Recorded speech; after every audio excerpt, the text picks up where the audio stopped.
morning.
For like around 30 some, I would say. Okay. All right. It's better than nothing. Is that good feedback? It's a paycheck on a Friday. Hey man, you want to say $500 is better than $0. All right. Exactly. Exactly. So, yeah, that's what's going on that one. Um, hey Dante, I'm sorry to hear about that, man. Someone stole your Jeep. That sucks. How are you doing, John? I haven't talked to you in a while. Good morning. Good morning. I am trying to still figure this business out, day by day. I was talking to somebody in here that told me that they might be looking to pick up one of the properties that I had under contract. I went for a massive price reduction, got the verbal agreement. The same seller who's, a little squirrely, he kind of ghosted me yesterday. He hasn't signed it just yet, but I don't know. He's been going through some stuff. He just kind of wants to get rid of it. I just don't know if I really have it at the right price that I need it to be at to get it sold. But other than that, the other property that I've got under contract, we're getting only one offer, and it's below what I have it under contract for. I think they're just trying to bully the seller. They think that, oh, well, it's been sitting on the market. They must be desperate to sell. And I got to touch base with that guy. I gave him $100 to stay in the deal, but who knows? I don't know if it's gonna sell at this point. So just reaching out to older leads, try to get something else going. And I'm still marketing with the cold calling side of things. I'm getting those types of leads, but those typically take a little bit longer to nurture until they close. So I'm still in the middle of a pretty big pivot right now. So let me ask you a question, John. And I've been thinking about this just this past couple of hours, quite honestly. What business are we all in? What is this community all about? What business?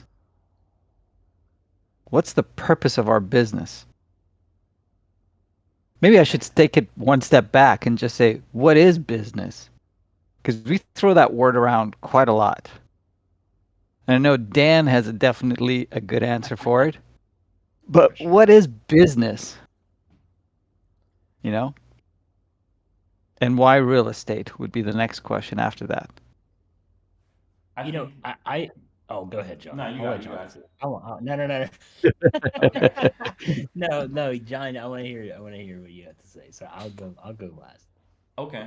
I think that business in general is the act of serving somebody a product or service that is beneficial to them in some way. So I do believe, it's pretty cliche. We do talk about it a lot in terms of like solving people's problems, but I do believe that that is what business is about. It's about identifying either a gap in the marketplace or a problem and providing a solution.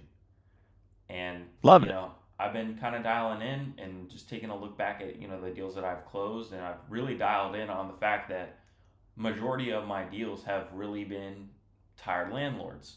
Those are really the typical people that would actually consider working with me, because they're actually investors. They've been around the block. They're not emotionally attached as much, to the properties if they've got multiple properties. And so just kind of dialing in on that is what I'm trying to do. Okay. Perfect. I love that answer. What about you, Dan? Um, Is he right? I think to a certain extent, yeah. Like, I mean, a business is something that provides a service for a necessary, like a need or a problem that Yep. exists, right? Yep. Mm-hmm. And for instance, people go around stealing other people's credit cards by having a scanner that goes around and takes the number from the wallet. Okay, so that's a problem, for instance. So what do people do? They develop a business out of that. Here's a wallet. Now here's a wallet that you can purchase that protects that from happening because it doesn't allow that to be unsecure. Mm-hmm. So now you're selling a service or a need to solve that issue. The other thing is that I think that when you're running a business or a service, you have to decide, are you selling a service or are you selling a product? What's unique about real estate wholesaling, right? In particular, the wholesaling aspect is we're doing both, right? We're selling a Hmm. service to the homeowner Yep. and we're also selling a product to the buyer. So therefore, the whole thing of what we're doing is we're kind of the in between, right? We're using the thing that this person wants, this product that this person wants. So we provide a service to that individual who has the product in order to give that product to the end buyer. Now, instead of trading my money for that product, which I could do, right? I could simply go and purchase the product for a wholesale price or a lower price and then resell that product to an end buyer. This is what you're going to have to do in most other situations. Like, this is what, how a lot of these wholesale businesses have worked for a long time. Anything else in wholesale, for instance, in the restaurant business, that's what we do, right? We buy steaks at wholesale price and we resell those steaks to customers for a higher price or a retail price, right? So we get a cheaper price on that steak that you can't find or go get on your own. Hmm. It wouldn't make sense. So we get that steak at a much lower cost, and then we resell that. Now in wholesaling, we're doing what's called arbitraging. So we're not ever actually owning the product and then reselling it at a retail price from wholesale, which you can do. I want to make that clear. You can do, and that's what we coined the term as wholetailing, right? So that's wholetailing versus wholesaling. Or you can arbitrage, right? Which a lot of people do this with other things as well. You don't have to just do this with homes, you can do this with anything. So this is where you basically get the rights to purchase that individual product. You sign a contract with this person. Hey, I'm going to buy your product, right? Except you're just selling the rights to purchase.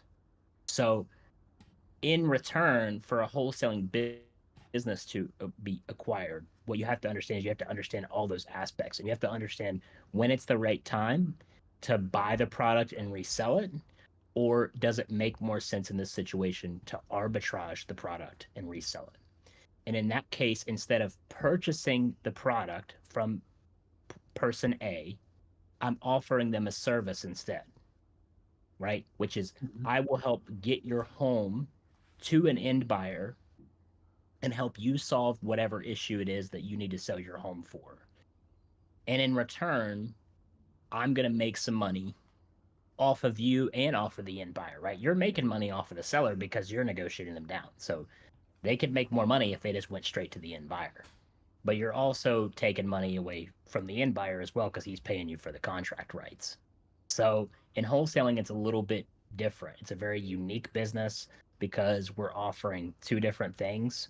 We're offering person A a service, and we're also offering person B a product. And you have to understand that you're getting paid to do both. Um, a lot of times, though, with a product also comes service. So what I see a lot of wholesalers missing a lot is they don't understand how to offer the buyer a product along with a service. So if you go and buy something, a very nice, you know, new purse at a store, or you go buy a very nice suit at a store, you also get a service that comes along with that, correct? Mhm. So this is something that we try to relay a lot in my business model. What I always try to relay, and this is what I taught Adam and Drew. This is what I've taught my mentor group. I've tried to relay this to John. I've tried to relay this to most of you is you have to understand that you're providing a service, right? And a product to the end buyer in a sense, right? Whenever you're offering that product, you're also providing a service behind it. And that service needs to be top notch. And, for me, I always try to make sure that I am offering both the seller and the buyer immaculate service, as long as they both respect my business, right? Um, I'm offering them immaculate service. Now, we've had situations where buyers have not respected our timeline, our agreements with homeowners, that kind of stuff. Therefore, I'm going to side more with the homeowner over the buyer because therefore, I have the agreement to purchase from the seller and I have made them a promise to solve their issue. I'm not going to let that be affected by a buyer who is causing issues.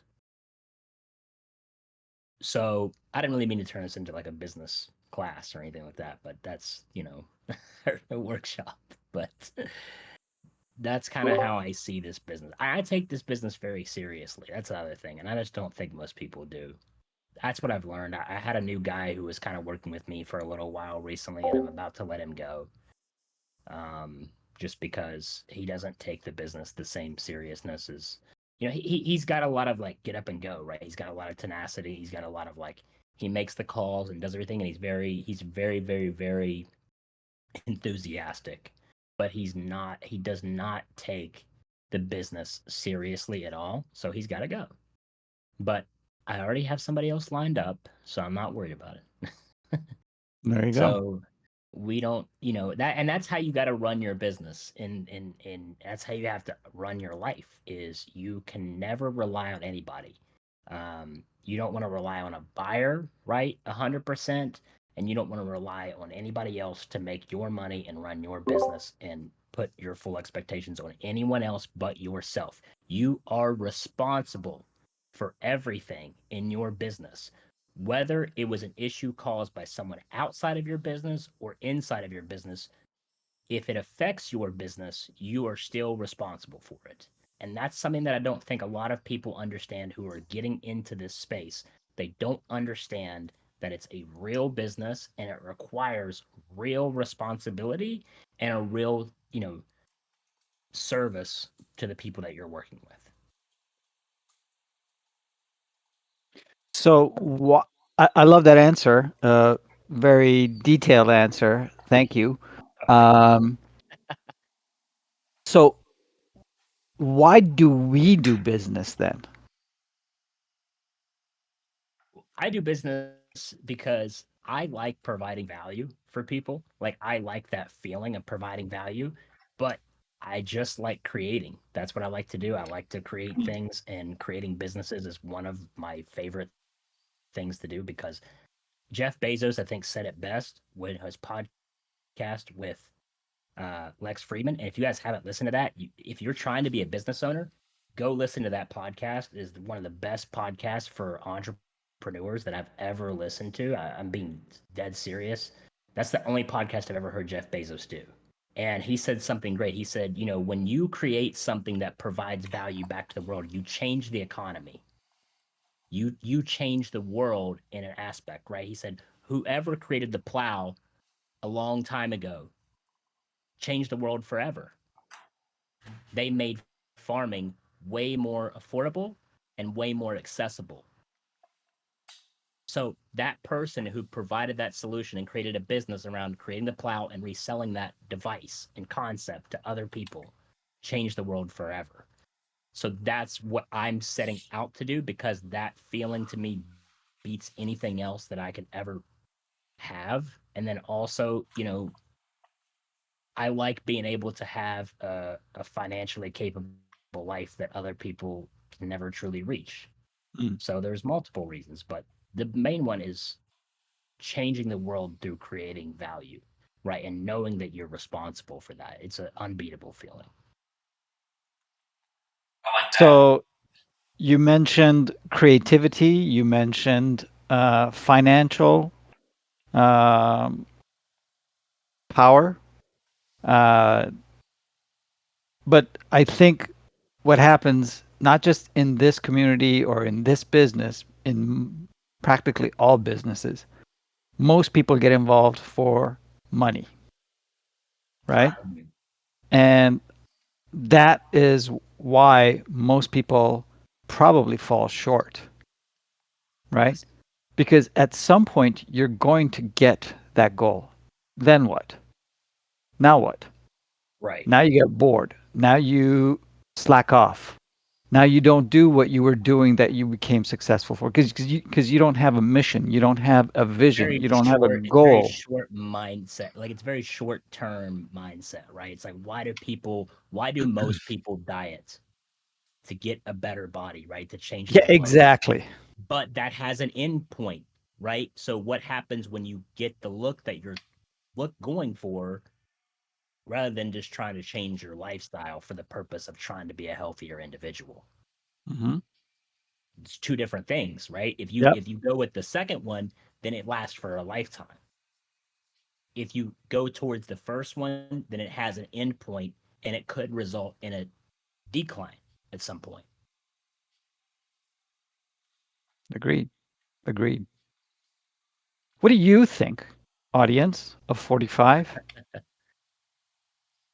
I mean, we're just yapping away here, and it could either sit well with you and you listen to it and you go, think about it, or you could be reading the side chat and going, hey, that's more interesting.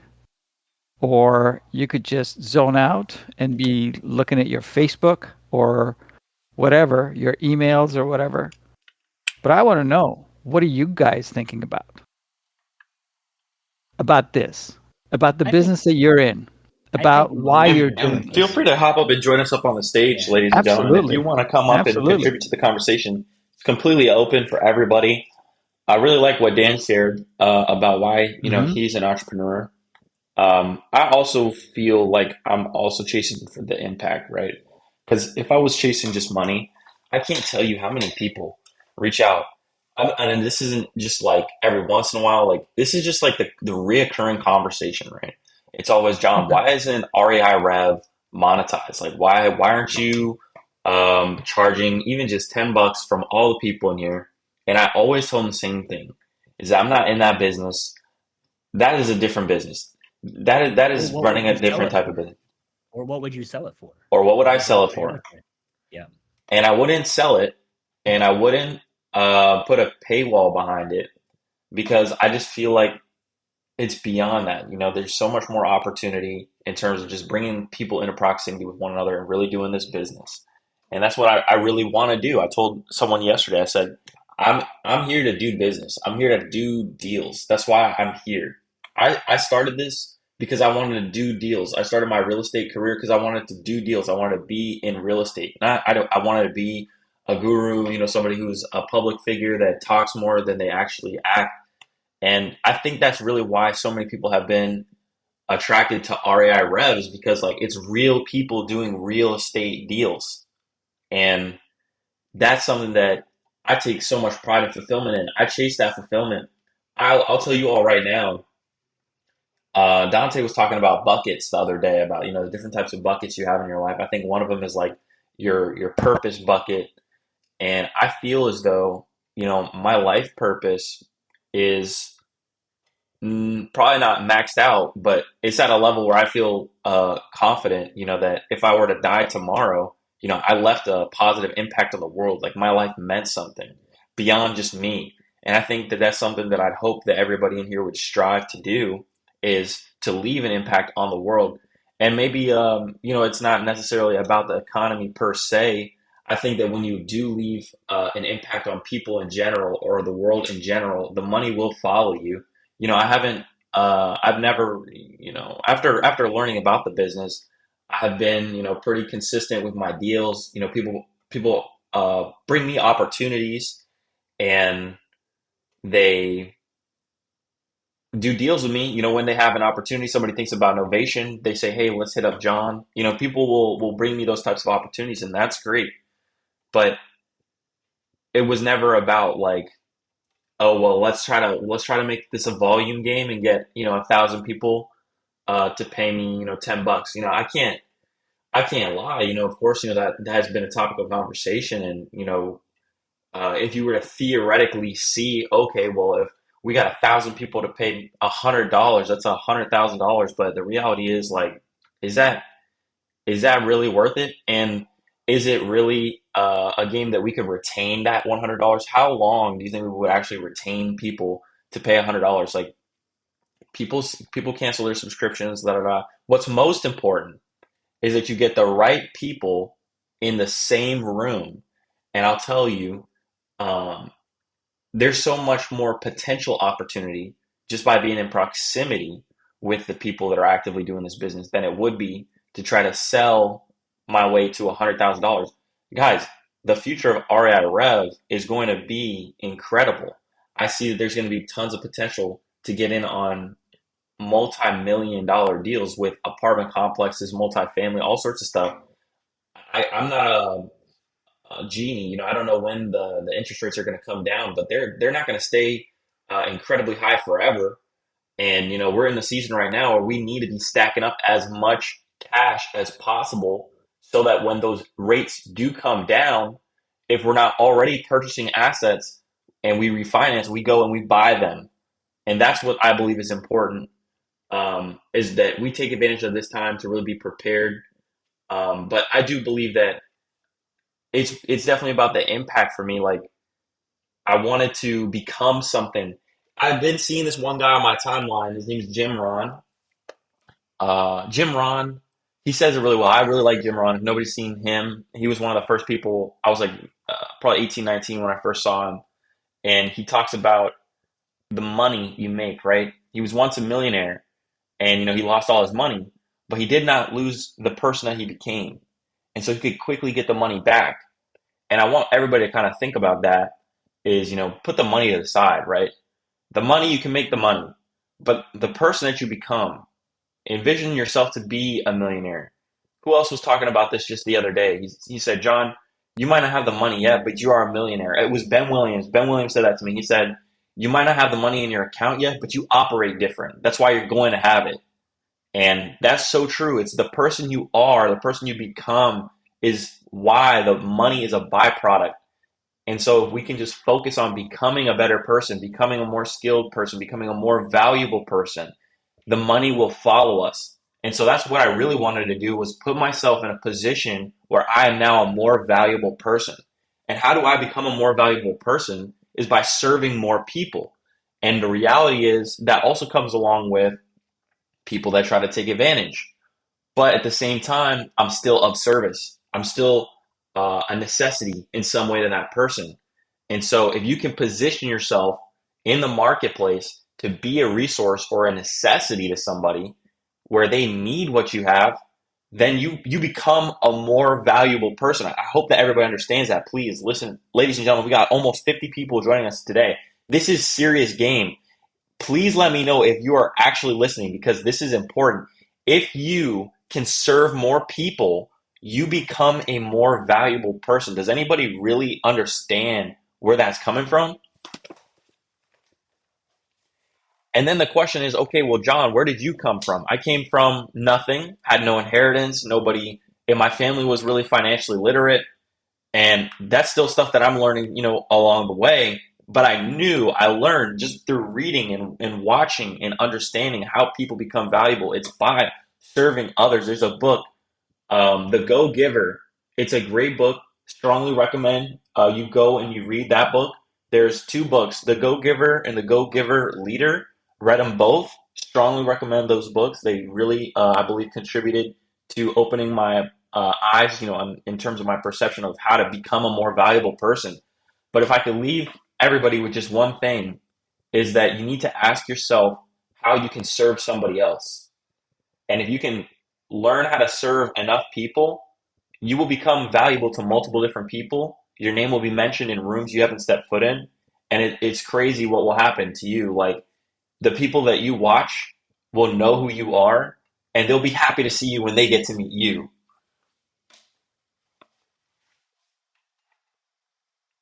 I want to touch on something real quick, just that a lot of people are probably going to be surprised of what I'm about to say because this is not my typical stance. I think what John said is really powerful. I agree 100% with Bob's point of view as well. But I think that most of you all need to understand, because we are aware that most of you in this community are under the age of 25 years old. And this is not a hit at any of you who are under the age of 25, nor is it like a benefit. It just is what it is. And you have to be aware and understand that your reason right now is okay for your reason right now not to be your reason in the future. Because to be Love honest that. with you, you are probably, all of you under the age of 25 are probably don't even understand or can't really conceptualize the reason yet that you're doing this. And you might not until you're a year in, until you're 2 years into business and entrepreneurship.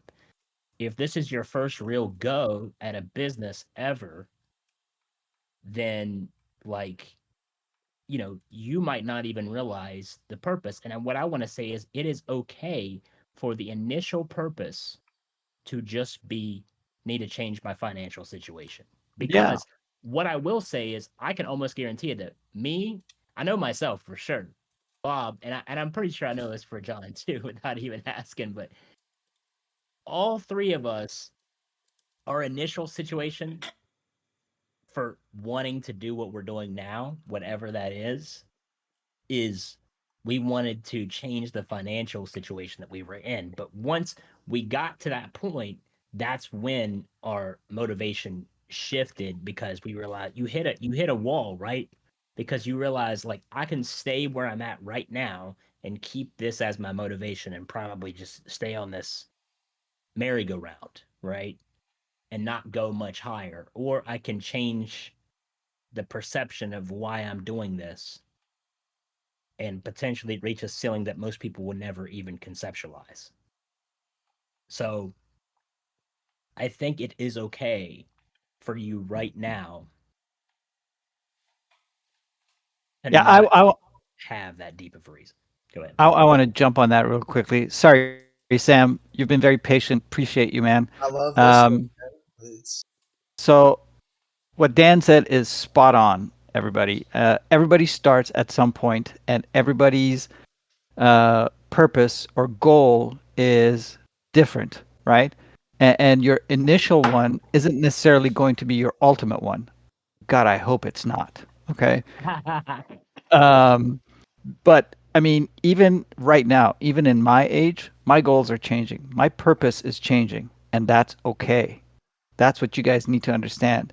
You shouldn't be waiting to find your ultimate goal. You will reach your ultimate goal by setting smaller goals and achieving them. And right before you get to that point of achievement, set the next one. Go higher. Okay, I'm about to get to $1 million. What do I want to do next? What am I going to do with that money? What am I going to do with the influence that I now have, the power that I now have, the position that I have? What can I do with that? What is my purpose coming up next? Pray on it. Ask God. Ask your friends. Consult your mentors, whoever it is that you believe in and trust in, and they trust in you and believe in you. Go talk to them. Set those things up and set yourself going higher and higher all the time. It just doesn't stop. I completely, first I just want to say good morning to you three. Good morning to the audience. Good Good morning. morning. I definitely agree with what you guys are saying, especially at a young age, because I'm only 21. My goals were always changing, right? And I think that when you reach that goal, a lot of people, personally, that I've seen, as soon as they hit that peak or they hit that goal, they stop putting in the same amount of effort that they did before they had it. I had a guy that I was with the other day, and I remember when he was broke. He's making some good money now, but I went out with him for my brother's birthday, and just the way that he had this. Because one thing that I always say is that money just amplifies who you already are, right? So when I saw how he thought about money and the way that he tried to flex money and he tried to make money his whole topic, it made me think to myself, like, is this somebody that I want to be like when I start making money, right? And I feel like being humble, even while you reach your goals, is something that a lot of people need to do, right? Because you might be broke now. Excuse me. You might be broke now. You might get a nice 20, 30K check, and then they're like, okay, yeah, I made 30 grand, 20 grand, 15 grand, whatever it is, and now I don't need to work as hard. I feel like for some people it's different, right? Their why, right? And I feel like if you're the smartest guy in the room, you're in the wrong room, right? So I feel like when I reach my goals, or I set small goals and then I become successful in those small goals, as soon as I feel like I'm about to pass everybody, I get into a group, or I meet a mentor, or I work with somebody who's doing 3 times the amount of what I'm doing. And that just makes me realize, like, damn, just because I made 20K or just because I made 30K, there's people who are doing that daily, right? So I feel like when people hit their goals, they need to surround themselves with other people who are doing more than them, so they can get that motivation back, that I still am not where I need to be, because there are others who are doing more than me. So for me personally, I feel like as soon as I reach my goals, and I close my first deal, close my second, close my third, it's going to be, how can I better myself and help the others around me, because I got brothers in the streets, brothers locked up. So my goal and my motivation to become an entrepreneur is to get them out of that bad life and to put them onto something good, right? So for me, it's as soon as I reach those goals, bring my brothers with me. Hey, this isn't a good life. We've done that. It's in the past. Here's something that's going to be beneficial to you and your family in the future. And it's legal. You don't have to worry about all the cons and the issues that come with it. Yeah, you might have some down days. Yeah, you might have some bad days, but that's going to be nothing compared to when you actually reach your goals. So, my entrepreneur journey is to be able to help others out, because I've done a lot of wrong. So, I try to help out as many people as I can without getting anything in return. I think I've said that before. And,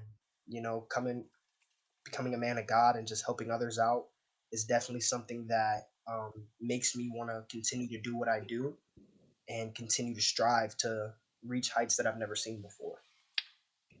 Uh, just one quick thing on what you just said, Sam, beautifully. Um, the one thing that I also want to add is to be able to surround yourself with like-minded people. That's so crucial. That was the main appeal for me to this community. When I started talking to John, when I saw Dan, and then later on Matt, and then other people that were in the group, I'm like, this is the group that I want to be a part of, because these are like-minded people. And by like-minded, for me, it meant serving. Okay? You're not in it.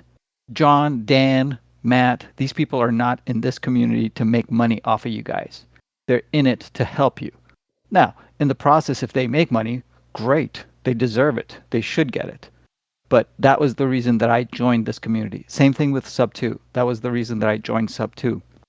was because I saw like-minded people that want to help one another and help everybody that they possibly can.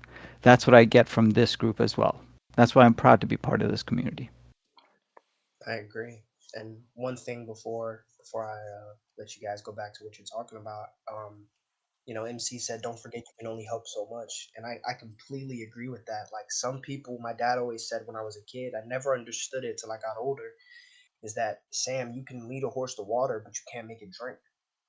And I never understood what that meant until I realized like some people, regardless if you're close with them and regardless of how much you care about them, if they're not willing to help themselves, nothing you say or nothing you do is going to be able to change that outcome. So I've had to leave some of the people that I truly care about, friends, girlfriends, because of how they thought and how their mindset was. And I feel like birds of a feather flock together. So when you feel like I try to help as much as I can, but if they're not willing to help themselves out even in the slightest bit, there's nothing that I can say or do to even push them because they don't even want to push themselves. So I always surround myself now with people who are doing better than me and people that I can learn from and people who have the same mindset as me because now I can learn from you. Coming up on stage, learning from John, learning from you, Bob, when I first started in creative, talking to Dan about deals, working with Matt. There's so many others that I can name. It's just being around other people who are doing better than you and who actually want the best for you and don't want anything in return. That makes me feel like what I'm doing is good, right? So, and I feel like if I didn't want it for myself, there's nothing that you guys could have told me that would have changed my outcome until and then once I started doing everything for myself and taking the blame for everything that I did, and my life started to become a lot easier. So I completely agree with what you're saying, bro. Appreciate it. Andre, how's it going, buddy? Hey, I think this is the first time I spoke with you guys on stage. I appreciate the insight for everything. And Welcome.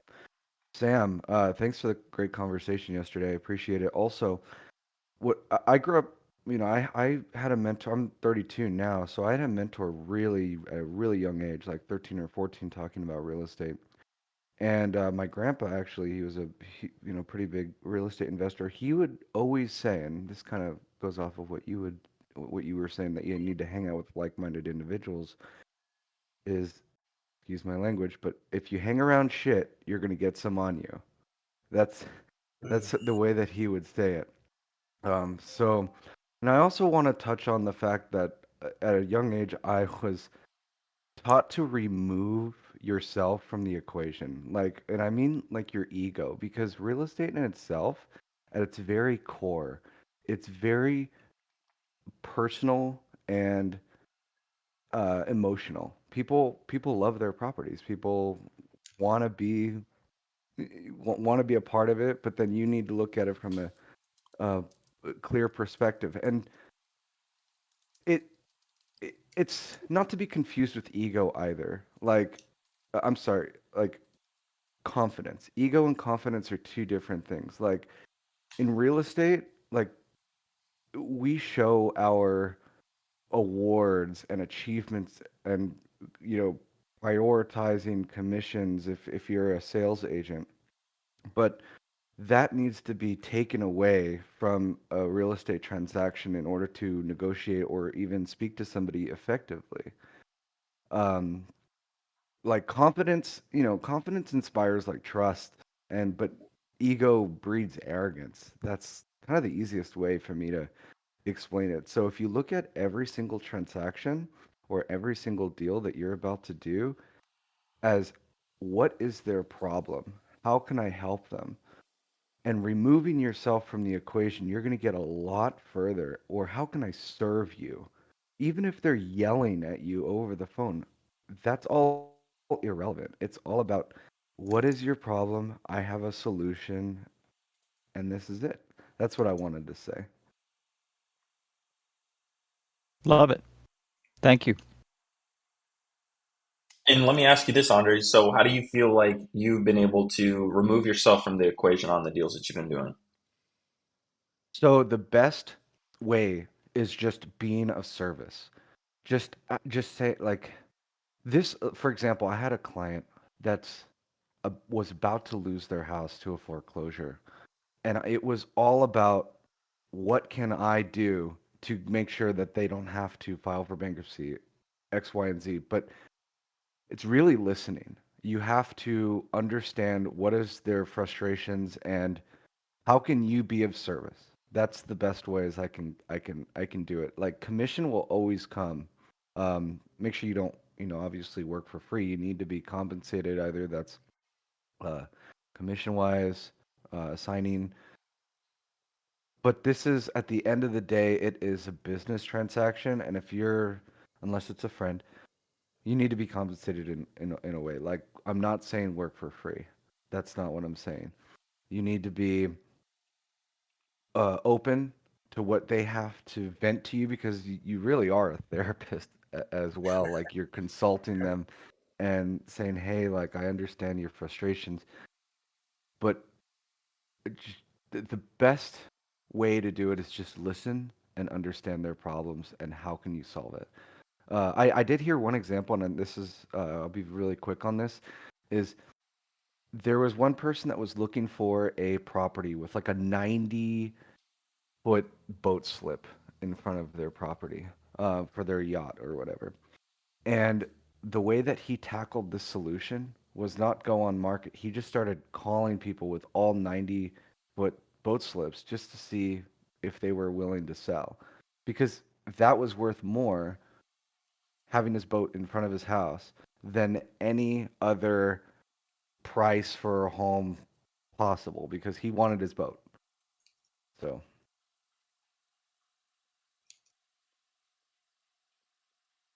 And did he get it? it was just a story I heard. I never knew that if he got it or not. It wasn't a client of mine. I just heard that story. Like that was just an example on how to solve a problem. Awesome. I got a question for you three and Andre. What made you guys decide to get in? Because there's multiple ways to make money online nowadays, but what really pushed you guys to start your real estate journey, and why did you start your real estate journey? This is a good question for Um, Bob. for me, okay. Yeah. For me, it was, you know, like I said, I wanted to serve people. I wanted to help people, and I had or have and will continue to have financial needs. Okay. I mean, this is not just a one time you get finished with it and you're done with it. You are continually going to be working on all parts of your life, and finances is a part of your life, whether you like it or not. So um, I decided to get involved with something where I knew that by helping others, I would be compensated well enough where it would provide for my family and myself. And looking around, looking at mentors, looking at role models, looking at people who, quote unquote, were successful before me, I saw that most of them were involved in businesses and real estate. And that's why I got involved in real estate because that check, when it comes in, is much bigger than a paycheck that you normally get from a job. So that's why I got it. Thank you. I got into real estate. I mean, all the business ventures that I started, everything I had the end goal of being in real estate. And I always have this one memory of just being very young. And I was in my mom's car, my dad's car, and I would see these office buildings. And I just really liked the way that the buildings were structured. And I just always believed, like, I will own those one day. John, my situation is similar. I wanted a career that was different every single day. And I love that. boy did I get it. Boy did I get it. I love the architectural looks of buildings. I loved how different every single property felt when I walked into it. I started managing property when I was like 14 or 15 years old for my parents. And just speaking with tenants and helping them with their HVAC units and understanding their problems.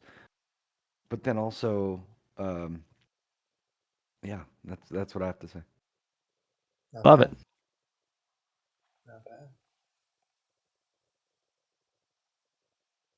Adam asks, can you walk through the process of wholesaling mobile home on leased land? Getting one at a deep discount, just unfamiliar with the process. Um, it's pretty much the same. By leased land, are you talking like a mobile home park, or what exactly are you talking about? I'm guessing that's what you mean. Yeah, it's in a Uh, mobile park. there you go. Yeah, so Yeah, it's the same it's a double process. It's wide. mhm. Yeah, so ARV is like 120, needs probably like 20, 30K in there. He wants to let it go for 15,000. So I think I Nice. can make a nice wholesale fee on it. So Yeah. like do I send it to my title company normal, but they just use like a different um Where is this at? this is in Pennsylvania. Okay. Ask your title company if they've worked with mobile home parks before and if they have Hmm. experience with mobile homes. Okay. There are a couple of nuances to them. Okay. You could also ask the mobile home park, tell them that, hey, you're purchasing this property, this mobile home, um, and ask them to recommend you a title company. They can do that too. Okay. Because there are some, like for example, here in California, there are specific laws for mobile homes that not all escrow companies or title companies can handle or are familiar with. So you want to work with ones that have dealt with it before and they know how to do it. As far as wholesaling it is concerned, the only thing that you need to make sure of is to find out what the um, requirements from the mobile home park is, okay, from the new buyer, okay, because a lot of them will want to qualify the buyer. So the buyer has to be aware of that. So if you're going to be wholesaling it, initially it's going to be you. You won't probably need to fill out anything, okay? But at the end, you need to make sure that your buyer is aware of that and that they do qualify for the mobile home. It's not hard. It's not like they're asking for Yeah. anything out of the ordinary, but they still need to qualify. So you just get in touch with like the community, whatever their leasing office or whatever. Yeah, you can talk to the manager of the mobile home park, and then they might need to get you to someone else up the chain in their company. But overall, yeah, So the then manager should be able to handle it. would you want to give a little bit longer of a closing timeline with something like that, just so they can everybody has ample time? Like what do you usually do, like 45, 60 days when you're doing the mobile homes, or what was your like or 30 days is fine? If you don't have a buyer in place already, yeah, go for a longer Okay. close of escrow period. Okay. But if you do, 30 days is enough. Yeah, so I was either I don't have a buyer. So if anyone knows any mobile home buyers in Pennsylvania, let me What know. part? It's in Bucks County, Pennsylvania. It's just north of Philadelphia. Let me see. I might have someone. I'm not sure, but I'll take a look. Yeah, I got pictures and stuff. So yeah, just let me know. Yeah, DM me about it, and so I don't forget. Awesome. Yeah, so I appreciate that. And Yep, I'll let you know how it goes. And if I have any more questions. you got it. Thanks, Bob. You got it, man. Hey, good morning, Bob. I had a question, Big play, Jay. Let's go. sir. So I don't know if you've ever experienced or come across a deal where the seller and her mother are on title, but then the mother passed away. Mm. So do I have to open up escrow first with the title company to determine what the next step should be as far as it being probate, or is there a possibility to do an affidavit of heirship to circumvent the probate process? Attorney question. Okay.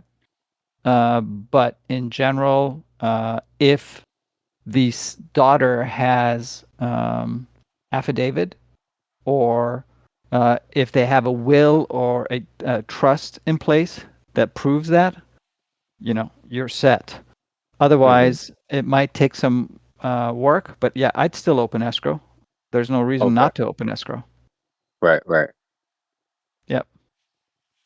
Got it. Okay. Does that help? Yeah, no, that helps. Cool.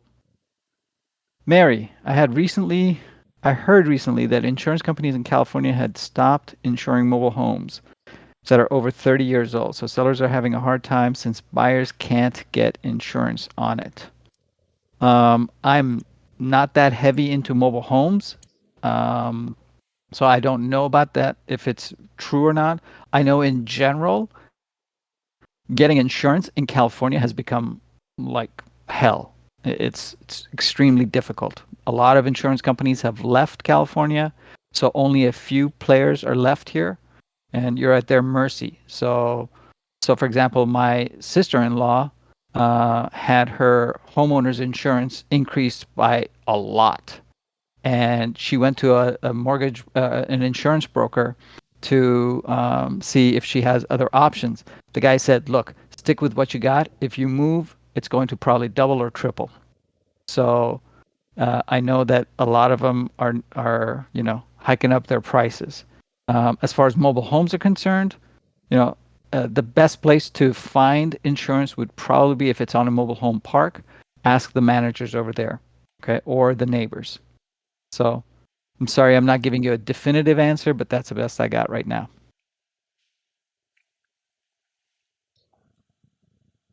Yeah, the general. All right, ladies All and right, gentlemen. you got it, brother. Go for it. Listen, this is the number one most valuable real estate community in existence. If you haven't already, please consider inviting somebody you think would benefit from being in proximity with us. Send that link, discord.gg/REI Rev Bob. It was an absolute pleasure to see you back, brother. We miss you. Love being here, man. Hope all is well with you and all of your endeavors. And, we definitely got to catch up. I want to hear about, how your new mastermind is going. Yes, sir. We'll be happy to. Yep. All right, everybody. Awesome show today.